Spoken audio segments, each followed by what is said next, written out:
Hello and welcome to FTV's Draft Special. I'm Stephen Dixon. He's Christian McMullen. Got a lot to talk about. The last episode was 47 minutes long. Yep. We're going to try to keep it a little shorter this time. We're talking about the tight ends, the offensive line, and the defensive line. So it's kind of your 4-3 ends, your 4-3 defensive tackles, your 3-4 nose tackles, your 5 techniques, offensive line, your offensive tackles, guards, centers, and then, of course, the playmakers at the tight end position. I want to just quickly go over our tight ends. Very similar to receivers. Their impact that can be made. They're the special teams, or not special teams, they're quarterback's best friends in terms of getting third down conversions, just making plays down the middle of the field. Who are your top 5 players at that position? And then just give us one sleeper pick. Yeah, we're going height and hands, I guess, would be kind of the target there. Number 1. It's a pretty simple position to kind of evaluate. Yeah. Number 1, you can't beat Eric Ebron just as far as athletic ability. Yeah, I'm going to go Jason Morrow as number 1. Okay. Yeah, that's fair. One is a more true tight end. I think that's Jason Morrow is your more traditional type fit. Eric Ebron's just kind of a freak athlete type of mismatch type of guy. Austin Safarian-Jenkins, I think, is very, very good. Troy Nicholas, I think, is very, very solid. C.J. Fedorovich. Yep, is up there. That's kind of your top 5. My sleeper pick was a Pro Bowl standout, the leading receiver in the Pro Bowl from Colorado State, Crockett Gilmore, 6'6", very, very physical. Just like him a lot. I think from that position can step in. I think he creates a mismatch for any team as far as that goes. I think my favorite value pick at the tight end position, I wouldn't call him a sleeper because he's a mid-round pick. Love C.J. Fedorovich out of Iowa. Kirk Ferentz really knows how to coach up NFL players. He's got to come in and contribute. What I love the most, and it's a lost art in the NFL, is the ability to block. You don't see that from Ebron. You don't see it as much from Safarian-Jenkins and Jason Morrow. You see their pass-catching ability, obviously. But this guy knows how to block and make a run game go. Because, if you have a good offensive line that can block, obviously, for, running, making lanes open up, having a tight end that can get to the next level block, maybe stay in the line of scrimmage and protect the quarterback, that's a luxury to have. And the guy also proved that he can go out and catch the football. If I'm in the 3rd round, he's still available, I'm definitely taking C.J. Fedorovich of Iowa. Kirk Ferentz guy, you gotta love those players. One of the most productive schools as far as tight ends go. Tony Moeaki, Scott Chandler. He actually said that when he was being recruited by a bunch of Big Ten schools, he chose Iowa just because he loved the way they used Tony Moeaki at Iowa because he was there at the time he was being recruited. That's probably my favorite tight end. We just went really quickly through the tight ends. It's a pretty simple position to evaluate, I think, and it's just one position. You just want a guy who's going to be tough and physical over the edge, and you want a guy who's going to be there. Jodon Duncan is another guy worth bringing up from Dixie State. Very, very solid player. Caught a lot of balls. Don't know a lot about Dixie State out in Utah, but a guy who I think is worth looking into. Got a Senior Bowl invite. So he led the NFL Combine in bench press reps as well, and that was impressive at the tight end spot. You think a defensive lineman or an offensive lineman would have held that. No. The guy's kind of country strong. I like to joke about that because he went to Dixie State, which is ironically in Utah. Yep. But, I really like Jodon Duncan. There's a lot of tight end talent. I wouldn't say it's as deep of a position as you get at the wide receiver spot, but there's a lot of solid players. As a Green Bay Packers fan, I would love to see my team pick up Fedorovich from Iowa, but any of these guys would really make me happy. Yeah, the Bills are looking tight ends a pretty glaring need for that. So we're looking at Eric Ebron maybe going to them, in the 1st round. So. Explosive player that I think everyone really knows. Eric Ebron, guy just was flat out fast in North Carolina. The speed you can't really match anywhere at that position. I'd almost classify him as a bigger wide receiver. Yeah. But I think he's going to grow his frame out a little bit at the next level and make an impact at that position. He'll be a big playmaker. Yeah, everybody's looking Vernon to add Davis. Yeah, Vernon, there we go. That's a comparison that everyone wants to make to Eric Ebron.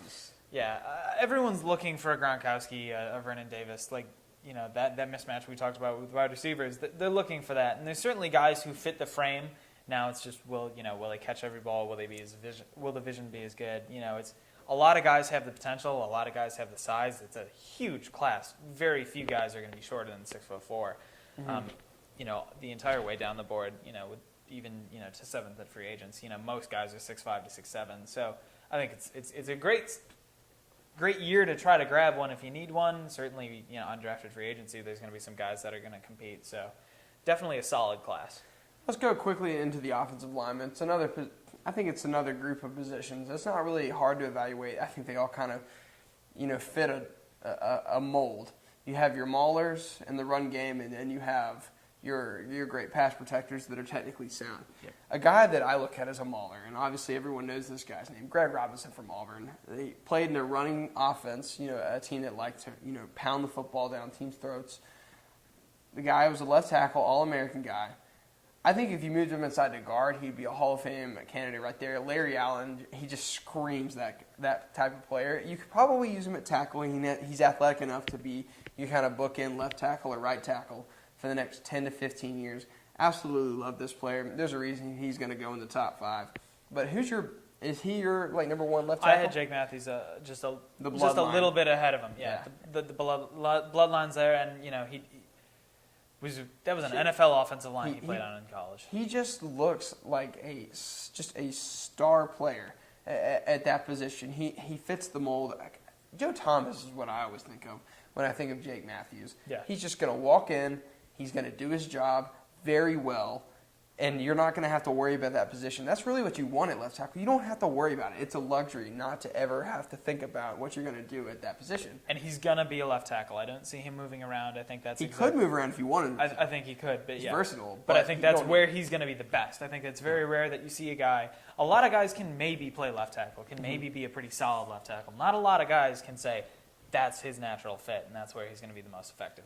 Yeah, and going on to some other first-round talents, we won't really dive too much into them because Zach Martin, Taylor Lewan, solid prospects. I think Taylor Lewan's more of a nasty type of player. Zach Martin, solid pass protector. I think he's more of a guard at the end of the day. Yep. But going into the guard position, there's a lot of talent there as well. To finish up at tackle, though, Tiny Richardson's another name to watch out for. Morgan Moses as well. I love Morgan Moses. I've snuck him into my first round. Dude's massive. Yeah, you can't beat his frame because he looks like a monster. And great active hands. Yeah. And, those two things are big. I think Brian McKinney, Morgan Moses seems like a mature Brian McKinney. Yeah. And if no one had that frame that he had, but Morgan Moses comes in, 6'6". Brian McKinney was 6'8" when he entered the league. Mm-hmm. Still is 6'8", obviously, but yeah, he's Morgan Moses. You can't beat that frame, and NFL scouts and coaches are going to want to get their hands on and kind of work with Morgan Moses and see if he can play maybe your left tackle. But at worst, I think he's a right tackle. Yeah, and you're going to get good value for him in the second or third. You think he might come into the first round? I'm talking. I think he could go 32nd in the first round. That's where I would try to peg him. It's a luxury pick for the Seahawks, and they need offensive line help. But moving on to guard, David Yankee, who's my Xavier, top. Yeah, Xavier Suafilu. Yep, I pronounced that correctly.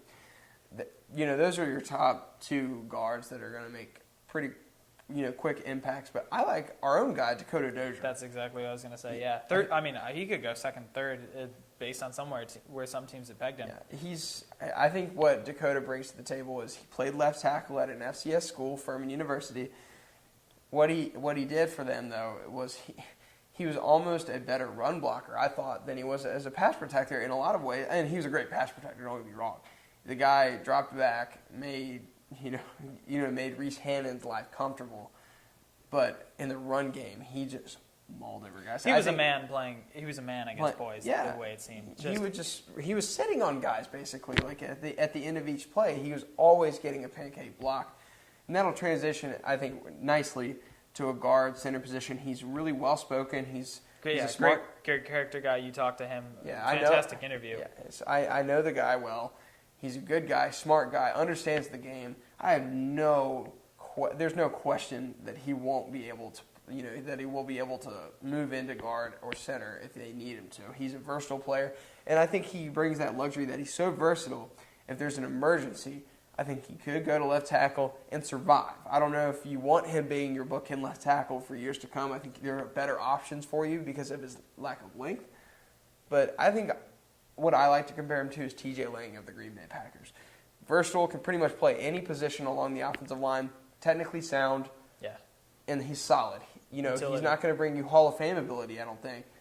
But NFL teams want him because he can do so much for you, and he's a smart guy, and he's going to fit in well with any offense, and he makes good decisions. I don't think he was penalized very often at Furman. I don't think it's going to happen at the NFL. I think he plays so technically sound, so well. He doesn't need to hold. He doesn't need to hold, so that's a big thing.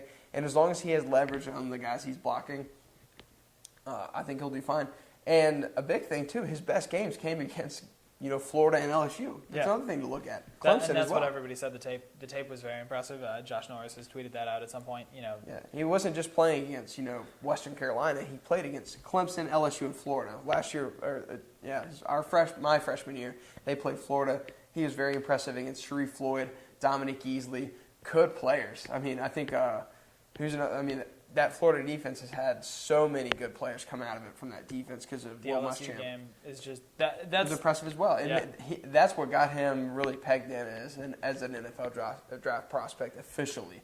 Like he was getting consideration long before that. Yep. But that he's a mid-round. It sealed his Senior Bowl or not Senior Bowl Combine invite. Yep, it's sealed it because everybody knew he was solid then because he played against the best talent.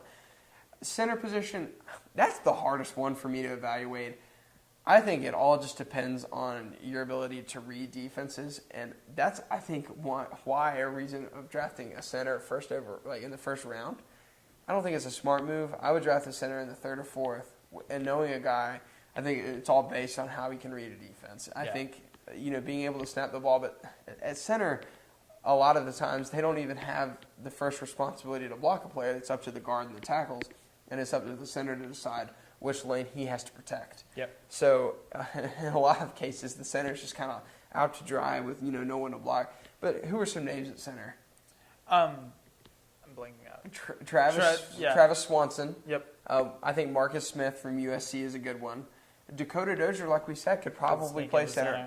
I think what you're going to end up getting is a lot of guard prospects that move into the center position. Yeah.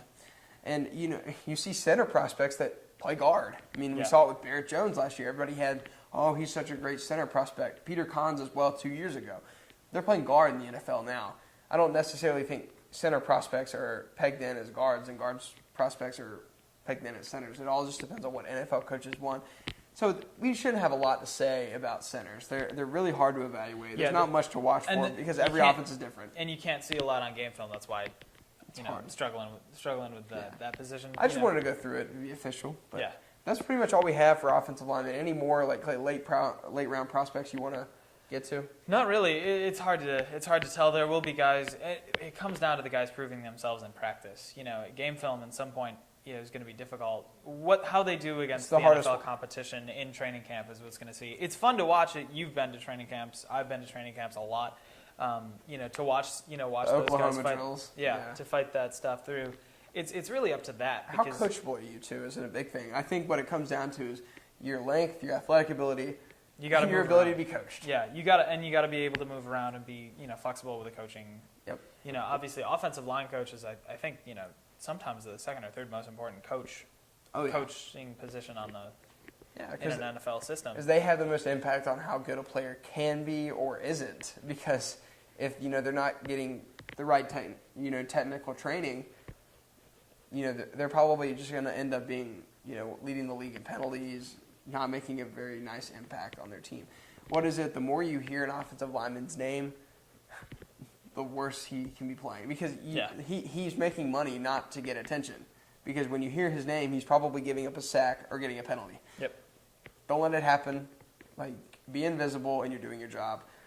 Offensive lineman, pretty solid class though overall, all across the board at center, guard, and tackle. I'd say. Yeah. No.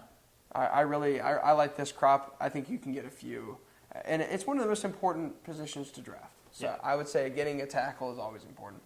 Adding a solid, capable starter in a draft every year, I think every team needs to do because when those guys go down to injuries and you have an unprepared guy playing, it's disastrous for an offense. Just ask the Oakland Raiders, Buffalo Bills, teams that struggle. It's generally because they are not very deep at those positions, and when those guys go out, as they inevitably will, it's a struggle. Yeah, and moving on to the defensive line, not just your pass rushers, but your run stoppers. let's start with a run stopper. So really more of, I think a lot of 3-4 defensive end, 3-4 nose tackles. Who are some guys that stood out to you on tape? My personal favorite is Rashid Hagman. From Minnesota? Yeah, I think he's incredibly impressive, size, frame, ability, all those things, very active with the hands. I think that's just fantastic. I think he could have one of the top.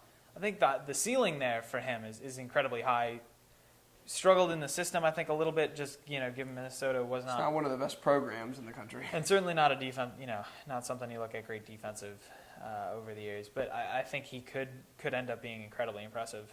Yeah, I think you brought up early in the draft process, he has the same measurables as J.J. Watt. Yeah. Being associated with J.J. Watt in any form is pretty good. Is impressive just because, he's the best defensive player in the NFL today. Everybody would want him on their team. So, if you can make any type of impact that J.J. Watt can make on your team, that's what you want. Rashid Hagman could play 3-4 defensive end. I think he could play 4-3 defensive tackle if you needed him as well.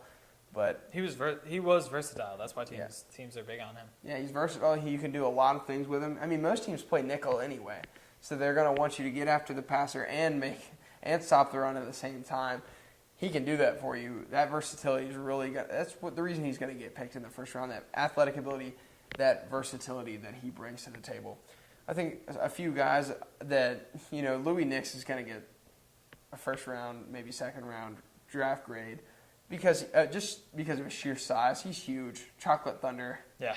The best pure nose tackle in the draft. Not a lot to talk about nose tackles. The guys that eat up blocks. That's basically what a nose tackle is. Yeah. I think another guy I really like, but he didn't get a ton of love, was Stephon Tuitt. Yeah, I was just going to say. He had a bad, I think it was his junior year. He didn't have that year that he needed. I think he was better his sophomore year. Notice that Notre Dame's defense declined last year, and a lot of that had to do with Stephon Tuitt's play. He showed it on his sophomore tape the year Notre Dame won the national championship. The guy can eat blockers. He makes plays in the backfield. And his bull rush is just simply impressive. I really like Stephon Tuitt from Notre Dame. Yeah, the questions with him is doesn't have a lot of moves to go with, outside of that. Yeah. As far as a guy who doesn't have a ton of moves but has one really good move, D Ford is certainly worth bringing up at this point. Our 4-3, we're moving to our 4-3 defensive ends. D Ford, just a pure speed rusher. He can get off the line of scrimmage. He sounds like a well-coached guy. He says he watches a lot of film, which, guys bringing up that they watch a lot of film is just impressive to me because I like a guy that's prepared. He's dominated the Senior Bowl. Dominated the Senior Bowl. Really, I think that's what got him into the first round. He's kind of stayed where he's at the rest of the way. He's going to be a mid-first round selection. The guy's just pure speed, and his wide array of moves is what's going to get him drafted. I think he's going to be one of those sack guys who I think a team like Seattle would be a great fit for him. Coming off the edge, maybe use him in like a Bruce Irvin type of role, but more with a hand down in the dirt. That would be a good fit for him. I think he's a 4-3 defensive end. I don't know if I'd want to take away his explosion off the line if you use him as a 3-4 outside linebacker, but using him at that position. But let's talk about the number one defensive lineman in this year's draft. And then we'll go to some of your sleeper picks, and then we'll finish the show up. Jadeveon Clowney. Obviously, best player in the draft, right? Best talent, pure football talent. He won't be I don't think he's the best at his given position just because, it's going to come down to it's a scheme fit type of guy. Yeah. But as far as that, hasn't... Best athletic ability in the draft. Yeah. You saw his 40 time. He's highest ceiling of any player in years. Yeah, and I always go back. I think what he gets underrated for his just ability to play against the run. He's going to get hype as a pass rusher because he's coming off the edge. He looks like, Mario Williams. But he's a better run defender, I think, than he is as a pass rusher, and that's why I like him so much. You saw it against Michigan. If you make a mistake against Clowney, he has that ability to get in the backfield and make plays. And, that ability to, create turnovers, get pressure on the quarterback, do whatever with that athletic ability, that's going to be somebody that's going to get you drafted in the first round. Yep. And that's going to get you drafted in the top 5. Just watch that play against Michigan over and over. I know it was a missed assignment by an offensive lineman, But It's also he 8 got yards back. He did it 8 yards back. He did it so quickly. That's why everybody was so impressed about it, because he was in the backfield so quickly. Like, it was within a blink of an eye. Yeah. He is so fast, so athletic, so long. That's why you can't pass up on him. And I feel like any defensive line coach that gets him is just going to be salivating at the fact that they're going to get their hands on him and then make him more of a technically sound player. And like you said, it all comes down to scheme. If he plays in a 3-4 outside linebacker role, I don't think he's going to be as good than he is playing as a 4-3 defensive end. Yeah. Do you think he will be the first overall pick? No, unless the Texans trade down. But he's not going to get selected by the Texans. I can see St. Louis, but I don't think they're going to go with him either. I have him going number 3 to Jacksonville, unless Atlanta decides to trade up to number 2. Yeah, I think Jacksonville would be awesome for him. Yeah, and he visited Jacksonville. He was inside of a photo bomb of A.J. McCarron, so he's obviously kind of a good fit for what Gus Bradley wants to do. He would be on a good front. They're starting to build there with Red Bryant at defensive tackle. I think that's a good fit for what Jadeveon Clowney would want to do in the NFL. Any kind of sleeper picks at the defensive line position that you want to bring up real quick? Not many. I wouldn't call these guys sleepers because I think they're borderline first, second round picks. But 2 guys I think worth bringing up: Coney Ealy and Scott Christian. Yep. I think you can't avoid them. Ealy was very impressive. Drew a lot of double teams this year. Mm-hmm. Kind of the reason Michael Sam had such an explosive year. He's kind of dropped off a little bit. Yeah, but his combine wasn't that great. But yeah, going back to Coney Ealy. Pretty impressive athletic ability.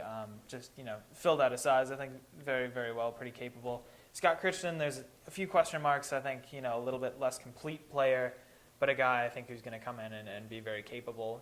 Guys, a good scheme. So you can work. There's a lot you can work with him. Yeah. As far as that goes. Yeah, and for more on the offensive line and defensive linemen, these are obviously the hardest ones to kind of go over everyone because there's so many of them. Yeah, and so many guys are going to come in and play third downs only or second. Yeah. A lot of guys are going to only players. play one down, and it's difficult. A guy, 7th round, maybe undrafted free agent that I watched just from a bowl game, Louisiana Tech, is Ike Incampali. I thought showed a lot of speed off the edge. Was really quick. I only saw that through a random. Someone had posted something on Twitter about an impressive play and that's where I kind of found out about him. But I think, there are a lot of guys who are going to come in and compete for jobs here a little bit, prove themselves, here on special teams a little bit, depending on the guys and their speed and what they can do. But it's a whole lot of just really comes down to coaching. I think who you can get, where you can fit, and if you can get a good value for a guy. Yep. Well, since there's so many players, just make sure you tune in to the WPLS Draft Show on May 8th, because with every pick, we'll really kind of dive into what kind of fit it is. Not grade the pick, but we kind of judge the pick and see, good fit, bad fit, things like that.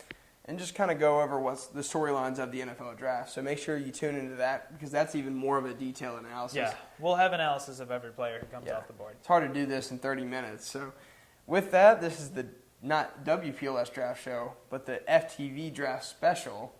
I'm Steven Dixon. He's Christian McMullen. We'll see you next week when we do the linebackers and the defensive backs. Yep. All right, no shows about the kickers. See you next week.